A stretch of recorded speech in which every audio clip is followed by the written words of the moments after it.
ऋषि जरत्कारु। पूर्व काल में यायावर नाम का ऋषि वर्ग हुआ करता था।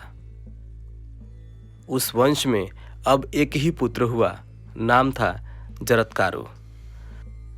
माँ बाप तो रहे नहीं, अतः वह जंगलों में रहकर भांति भांति के तप किया करते।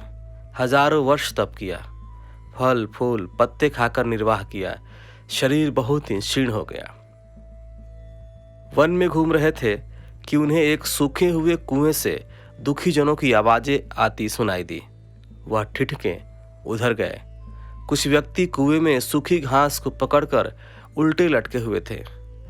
एक चूहा घास को भी काटने का प्रयास कर रहा था। जरत्कारु ने पूछा, आप कौन हैं? उन्होंने बताया, हम यायावर ऋषि वर्ग से हैं। हम पितृलोक तो गए, मगर हमारे वंश में कोई न होने से हम नीचे आ गिरे।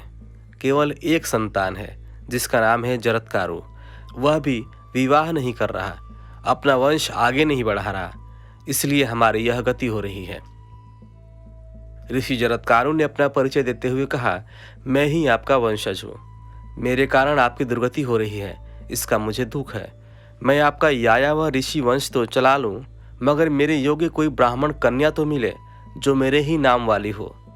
इतना सुनते ही पितर बहुत प्रसन्न हुए और पुनः पुनः आशीर्वाद देने लगे। जरत्कारु तभी चल पड़े अपने नाम वाली कन्या की तलाश में। विवाह करना और वंश चलाना उनका ध्येय हो गया। तपश्चर्या छूट गई। जब काम नहीं बना तो वह जोर जोर से रोने लगे। अपने पितरों का उद्धार करें तो कैसे? उन्हें यूं रोता चिल्लाता तथा दुखी देखकर नागों के राजा वासुकी वहां आए। राजा वासुकी अपनी बहन को लेकर जरत्कारु के सामने आ खड़े हुए और बोले, मैं आपकी अवस्था को समझता हूँ, इसलिए अपनी बहन को साथ लाया हूँ। आप इससे विवाह करें, यह तैयार है। ऋषि ने पूछा, इसका नाम क्या है?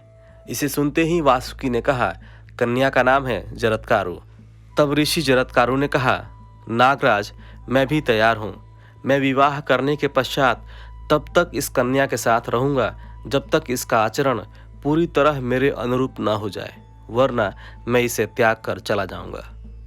नागराज वासुकी ने शर्त स्वीकार कर ली। दोनों का विवाह विधि पूर्वक संपन्न हो गया। दोनों नागलोक में आनंद पूर्वक रहने लगे।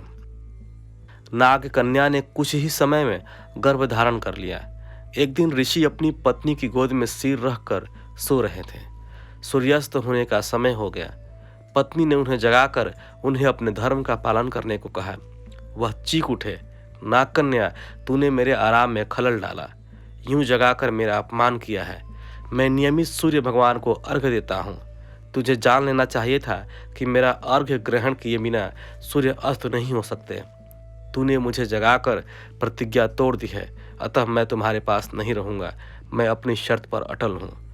ऋषि जरत्कारु ने विवाह की शर्त भंग होने के कारण अपनी पत्नी नागकन्या जरत्कारु का त्याग कर दिया। स्वयं तप के लिए वन को चले गए। कुछ समय बाद नागकन्या जरत्कारु ने अपने पति ऋषि जरत्कारु के पुत्र आस्तिक को जन्म दिया। उन्होंने ही जन्मेजय के नाग यज्ञ में समस्त नागों को भस्म होने से बचा लिया था।